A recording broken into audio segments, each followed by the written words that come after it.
Hello friend, dear student. आज हम लोग देखने वाले चैप्टर नंबर 6 इंग्लिश सेंटेंस का। तो इंग्लिश लैंग्वेज में हम लोग जो पढ़ रहे थे, और वो इंग्लिश लैंग्वेज में पढ़ रहे थे सेंटेंस स्ट्रक्चर, जो पिछले क्लास में हम लोग देखे हैं चैप्टर नंबर सेंटेंस स्ट्रक्चर। और हम आपको बताए थे कि जो 6 स्ट्रक्चर हम लोग इंग्लिश लैंग्वेज में देखेंगे तो हमें जो है कोई भी स्ट्रक्चर को याद करने की जरूरत नहीं पड़ेगी। तो उसमें से चैप्टर नंबर वो हमारा पिछला जो था, जिसमें चैप्टर को स्ट्रक्चर देखे थे अफर्मेटिव और नेगेटिव का, वो था 5। लेकिन आज हम लोग देखने वाला वो चैप्टर नंबर है 6, जिसमें हम लोग आज देखेंगे जो अधूरा रह गया था आस्किंग क्वेश्चन वाला स्ट्रक्चर। आस्किंग क्वेश्चन, जब क्वेश्चन पूछने का तरीका होता है उस सेंटेंस का स्ट्रक्चर क्या होता है, उसके आज हम लोग देखने वाले हैं। जो है 4, पहला इंट्रोगेटिव, दूसरा क्या है इंट्रोगेटिव प्लस नेगेटिव, तीसरा WH वर्ड के साथ आएगा, जैसे वाट, हो, होम, ठीक है। तो उसके साथ WH इंट्रोगेटिव उसे कहेंगे हम लोग। और चौथा आएगा WH प्लस इंट्रोगेटिव रहेगा प्लस नेगेटिव के साथ में रहेगी। तो ये थी हमारा 6 पूछने का तरीका, जो क्वेश्चन पूछते हैं इंग्लिश लैंग्वेज में। आंसर देते तो अफर्मेटिव और नेगेटिव में देते हैं। ये चीज़ को आप तो चैप्टर नंबर 5 में देख चुके हैं, और ये चैप्टर नंबर 6 है सेंटेंस स्ट्रक्चर का। और ये 6 स्ट्रक्चर ये आपको जो है पूर्ण रूप में केवल याद रखना है पूरा इंग्लिश लैंग्वेज में। और ये 6 कंप्लीट कर लेते तो आपका टेंस का स्ट्रक्चर भी याद करने की जरूरत नहीं पड़ेगी, नहीं कोई भी सेंटेंस का स्ट्रक्चर याद करने की जरूरत नहीं पड़ेगी। टेंस हो गया, मॉडल्स हो गया, वॉइस हो गया, कोई भी सेंटेंस का स्ट्रक्चर हो आपको याद करने की जरूरत नहीं है। और आप जो है अगर ये कर लेते तो आप समझ जाइए कि आप इंग्लिश बहुत अच्छा से बोल लीजिएगा। अगर आप इसको कंप्लीट करते तो आप इंग्लिश बहुत अच्छा से बोलिएगा। तो चलिए चालू करते हैं हम लोग। पहला क्या, इंट्रोगेटिव। आप लोग जो है जुड़े, अधिक से अधिक लोगों को भी जुड़े इस ऑनलाइन प्लेटफॉर्म में, ताकि जो है और भी अपना स्टडी को, दूसरे बच्चे भी अपना स्टडी को मजबूत करें और बहुत अपनी से भाषा में, मतलब बहुत से कम कॉन्सेप्ट में बहुत ज़्यादा गेन करें, बहुत ज़्यादा सीखें और बहुत ज़्यादा समझदारी लाएं। इंग्लिश लैंग्वेज में है कुछ नहीं, केवल एक मोनोपोली है। अगर आप इस चीज़ को समझ जाते तो आपका इंग्लिश लैंग्वेज पूरा शॉर्ट समय में, मतलब कहने का मतलब पूरा छोटा रूप में आप जो है पूरा स्पीकिंग कंप्लीट कर लेंगे। आपका ग्रामर एरर कंप्लीट हो जाएगा और concept of the competition, concept जो होता है कंपटीशन लेवल का, वो भी आपका इससे कंप्लीट होने वाला है। तो चलिए देखते हैं। तो इंट्रोगेटिव में से इंट्रोगेटिव सेंटेंस का स्ट्रक्चर हम लोग देखेंगे। और आपको पता है कि स्ट्रक्चर हम जो है आप लोग को देने वाले हैं, उसमें से जो है केवल इंग्लिश का स्ट्रक्चर नहीं दे रहे हैं, उसमें साथ ही साथ इंग्लिश का भी स्ट्रक्चर दे रहे हैं। तो इंग्लिश का स्ट्रक्चर, हिंदी स्ट्रक्चर दोनों दे रहे हैं, तो आपको सुविधा होगा कि आप हिंदी में भी सेंटेंस को बहुत अच्छा से लिख पाएंगे, समझ पाएंगे। इस पे इंट्रोगेटिव में क्या है कि शुरू में पहले क्या आएगा हिंदी में, फिर सब्जेक्ट आएगा, फिर अदर वर्ड आएगी, फिर ऑब्जेक्ट आएगी, फिर जो है वर्ब मिलेगा। और ये चीज़ को भली भांति जानते हैं कि सब्जेक्ट के बाद हिंदी में अदर वर्ड आती है, लेकिन इंग्लिश का स्ट्रक्चर में जब आती है तो क्या आती है, वर्ब। लेकिन यहाँ पे पहले भी आप देख चुके हैं, सब्जेक्ट फिर अदर वर्ड फिर ऑब्जेक्ट फिर वर्ब। इस रूप से अफर्मेटिव नेगेटिव में भी था। इंट्रोगेटिव में जो है हमारा स्ट्रक्चर इंग्लिश में क्या रहेगा, पहले हेल्पिंग वर्ब रहेगा, चाहे बी वाला का रूप रहे, हैव वाला का रूप रहे, फिर जो है सब्जेक्ट रहेगा। और कहीं बी का रूप, हैव का रूप, हैविंग का रूप अगर हमारा जो है फ्यूचर और मॉडल में देखेंगे तो यहाँ पे फ्यूचर वर्ड और मॉडल वर्ड चलेगा, लेकिन उसका जो बाकी है बी का रूप, हैव का रूप, वो रूप यहाँ आएगी, बी का रहेगा या फिर हैव या फिर हैविंग, तो वो यहाँ पे देखने को मिलेगी। उसके बाद हमारा जो है क्या रहेगा, सब्जेक्ट के बाद वर्ब, फिर ऑब्जेक्ट, फिर अदर वर्ड, फिर लास्ट में क्वेश्चन मार्क। इसे बहुत आसानी से समझे। एक एग्जांपल लेते हैं और इसे समझने की कोशिश करते हैं हिंदी में, देखिए कैसे लिखा जाता है। तो पहले क्या लिखना है, क्या सब्जेक्ट लिख देते हैं राम 4 बजे अपने, अदर वर्ड लिख रहे हैं 4 बजे अपने दोस्तों के साथ क्या क्रिकेट, ऑब्जेक्ट हो गया, खेलता है, और ये हमारा हो गया वर्ब। और अंत में है टेंस का पहचान, चाहे प्रेजेंट हो या पास्ट हो या फ्यूचर या फिर मॉडल का पहचान। तो क्या राम 4 बजे अपने दोस्तों के साथ क्रिकेट खेलता है, ठीक है। तो यहाँ पे जब इंग्लिश में करेंगे तो हेल्पिंग वर्ब, तो इसका हेल्पिंग वर्ब डू डज आता है, डू का रूप चलता है, तो राम है तो डज आएगा, डज राम, क्वेश्चन मार्क देना ना भूलें, does Ram play cricket with his friend at 4 o'clock। अगर आप जो है ये सेंटेंस को समझने में डिफिकल्ट आपको लग रहा है कि कैसे ऑब्जेक्ट आया, कैसे सब्जेक्ट आया, कैसे अदर वर्ड आया, तो आप जो है चैप्टर नंबर 1, 2, 3 को देखें और वहाँ से आप इसे समझने के प्रयास करें और वहाँ से आपको जो है समझदारी बढ़ जाएगी। उसके बाद सेंटेंस में फुल्ली कमांड हो जाएगा कैसे सब्जेक्ट, अदर वर्ड और कौन कौन से वर्ड्स रहते हैं, कौन कौन से वर्ड्स का ग्रुप रहता है, वो चैप्टर नंबर 1 में और 2 में आपको बहुत अच्छे से समझाया गया है। तो आप भी जो है ये सेंटेंस में लिखने का तरीका और इसका ग्रुप ऑफ द वर्ड जो चलता है सेंटेंस में, वो तरीका आप समझ पाइएगा कि प्रीपोजिशन कहाँ कहाँ आ रहा है, कैसे आ रहा है, तो वो जरूर देखें, आपको आसानी होगी आपको इस सभी चीज़ों को समझने में, ठीक है। तो ये चीज़ आप भी याद रखें। तो यहाँ पे क्या होगा, 4 o'clock।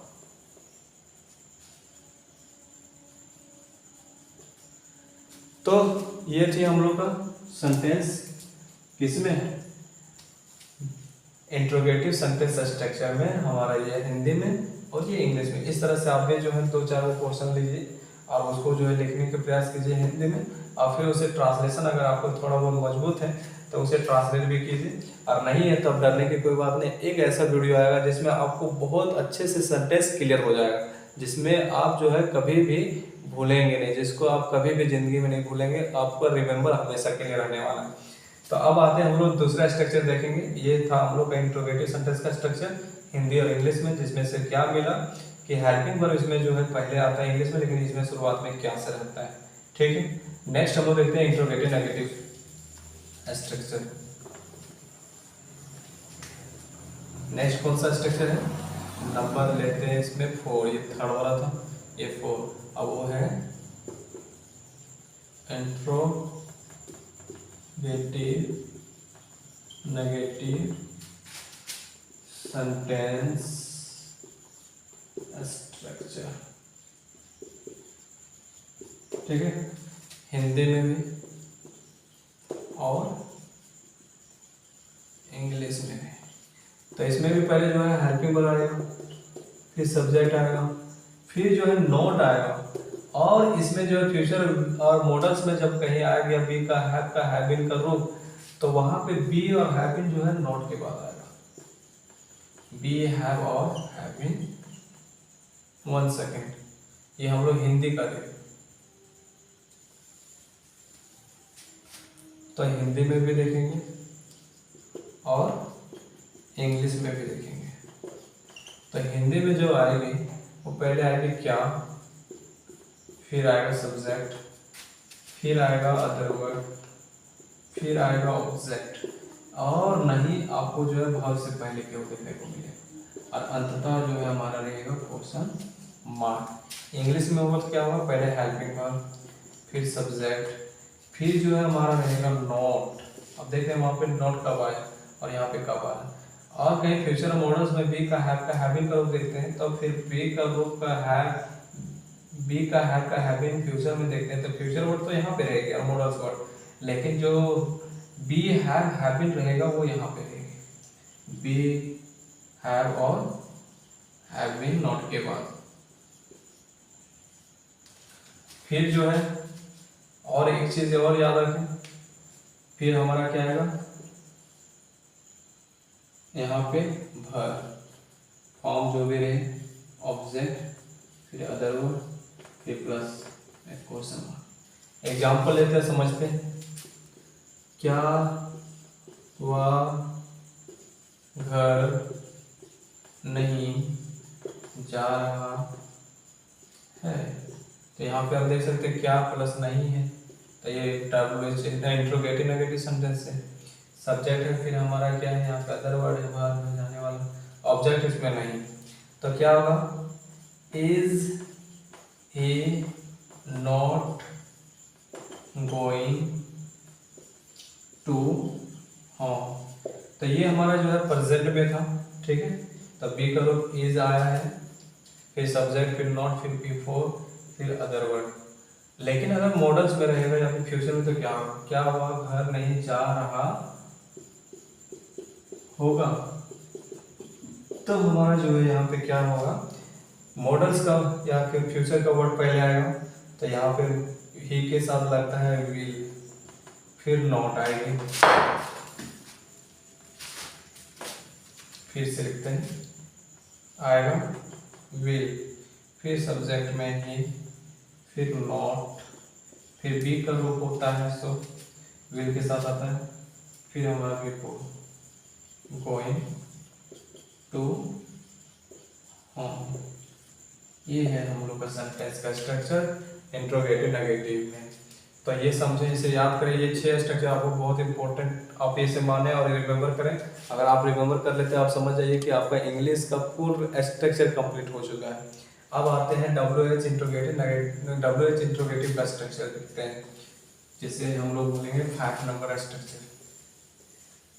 समझे, आपको अच्छा लग रहा होगा। अगर कहीं पढ़ाने का तरीका तो आप जो है ज़रूर सपोर्ट करें और अपने दोस्तों में जो है शेयर करें, ताकि उन्हें भी जो है मदद मिले इंग्लिश को समझने में, और वो भी अपना जर्नी इंग्लिश का जो है बेहतर करें कम समय में। और आप इस सब चीज़ों को नोट्स बनाना ना भूलें, नोट्स बना के आप उसको प्रैक्टिस ज़्यादा करें। और कहीं आप भूल जाते हैं, आपको समझ में नहीं आता नोट्स लिखने के बाद, तो आप फिर पुनः विजिट करें हमारे YouTube चैनल पर, फिर से पुनः आप जो है चैप्टर को देखें, ताकि आपका जो है जर्नी अच्छा हो। WH इंट्रोगेटिव सेंटेंस, इसका स्ट्रक्चर देखेंगे, लेकिन पहले देखेंगे WH वर्ड होता क्या है। तो वैसा वर्ड जो W से चलेगा, किससे चलेगा, W से शुरू में देखने को मिलेगा और H से, इसलिए इसका नाम कहा गया WH वर्ड्स, ठीक है। तो वो जो है वर्ड्स है क्वेश्चन पूछने वाला रहता है, जैसे हो गया व्हाट, हु, whom, फिर when, where, फिर how, which, whose, और फिर हमारा होगा why, how much और how many। तो ये सारे वर्ड्स को आप दिमाग में सेट रखें, ये सब WH में वर्ड्स है, और यही सब वर्ड है जिससे हमें जो है आंसर, जो कोई क्वेश्चन पूछे इस सभी वर्डों से, तो जब आंसर मिलता है तो वो आंसर हमें पता चलता है क्या, सब्जेक्ट, ऑब्जेक्ट और अदर वर्ड्स, और रिलेशन ऑफ दिस सब्जेक्ट। कहने का मतलब है जो रिलेशन वाले वर्ड्स रहेंगे, जो से क्वेश्चन पूछा जाता है, वो से, विच से। आइए सभी के बारे में फुल डिटेल हम लोग चैप्टर 1 और 2 में देखें। अगर आपको नहीं समझ में आ रहा है तो आप चैप्टर 1, 2 को विजिट करें, वहाँ देखें और समझने के प्रयास करें, आपको बेहतर समझ में आएगी और ये चीज़ बहुत आसान हो जाएगी आपके लिए। अभी हम लोग जो है सेंटेंस का बेसिक चल रहा है, सेंटेंस का मूल रूप देखेंगे जब सेंटेंस का हम लोग जो है बनाना चालू करेंगे, लैंग्वेज में सेंटेंस को बनाना चालू करेंगे तब, और ये आपको जो है मदद करेगी, ये आपको ज़्यादा समझने में मदद करेगी, आपको रटने से बचाएगी। तो ये चीज़ को आप जो है इग्नोर ना करें। तो इसमें हिंदी में स्ट्रक्चर पहले देखते हैं, हिंदी में स्ट्रक्चर क्या होगा, उसके बाद देखेंगे इंग्लिश में स्ट्रक्चर। तो हिंदी में पहले WH वर्ड रहेगा, हिंदी में जो पहले रहेगा वो सब्जेक्ट रहेगा, फिर अदर वर्ड, फिर ऑब्जेक्ट, फिर यहाँ पे रहेगा WH वर्ड, और फिर अंततः भर, फिर क्वेश्चन मार्क रहेंगे। इंग्लिश में अलग है, हिंदी में अलग है। हिंदी में हमें WH वर्ड कहाँ देखने को मिलता है, यहाँ पे। और ये चीज़ सेटिंग करना आप सीखें कि हमारा WH कहाँ रहेगा, ताकि सेंटेंस शुद्ध हो, अशुद्ध ना बोला जाए। और इंग्लिश में क्या है कि WH वर्ड पहले आएंगे और साथ में हेल्पिंग आएगा, फिर सब्जेक्ट, और कहीं बी का हैविंग का रूप चलते तो वही आएगा फ्यूचर और मॉडल के लिए, ठीक है। ये चीज को बहुत बार अच्छे से समझने का प्रयास करें। फिर हमारा जो रहेगा क्या, ऑब्जेक्ट, फिर अदर वर्ड, फिर हमारा लास्ट में क्वेश्चन मार्क। ये समझे। अब एग्जांपल लेते हैं, जैसे वह सुबह 4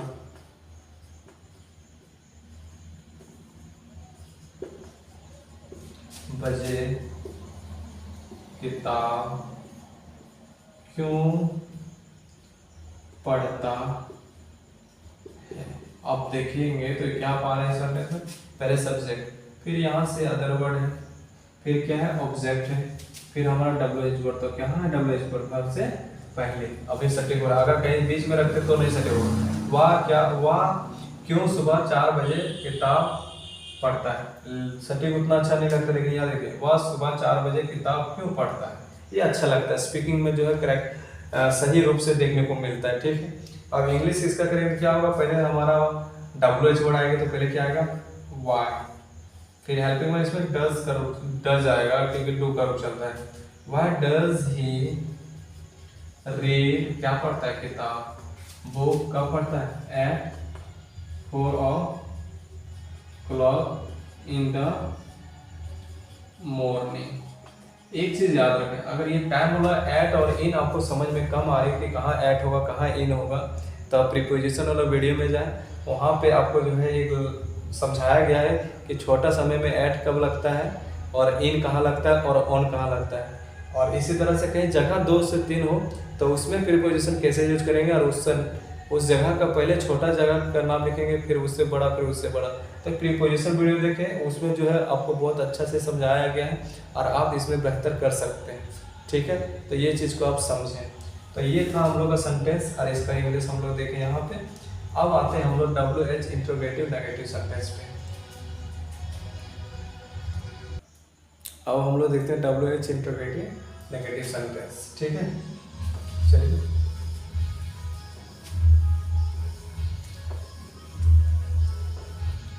पहले आएगा WH interrogative negative sentence structure, और इंग्लिश में भी। तो हिंदी में जो स्ट्रक्चर होगा वो क्या होगा, पहले इसमें होगा सब्जेक्ट, फिर अदर वर्ड, फिर ऑब्जेक्ट, फिर WH वर्ड, फिर जो है नहीं, फिर जो है अंततः वर्ब देखने को मिलेगा और क्वेश्चन मार्क। जैसे इंग्लिश में तो होगा तो क्या होगा, पहले होगा हमारा WH वर्ड होगा, फिर हमारा हेल्पिंग वर्ब, फिर सब्जेक्ट, फिर जो होगा नेगेटिव नॉट, फिर हमारा जो है बी का रूप फ्यूचर में मॉडल्स में जो रहता है तो बी और हैव और हैप्पी, और अंततः फिर हम लोग का होगा ऑब्जेक्ट, फिर अदर, फिर लास्ट में होगा क्वेश्चन मार्क। जैसे सेंटेंस देखते हैं, राम कल किताब पढ़ने क्यों नहीं, राम कल किताब पढ़ने क्यों नहीं गया था। तो क्या होगा इंग्लिश में, Why had Ram not gone to read book। मुझे आशा है कि आपको जो है ये सारे क्वेश्चन पूछने वाला सेंटेंस क्लियर हो गया होगा, और बेहतर जानने के लिए जो है आप इसे 2-3 बार जरूर देखें।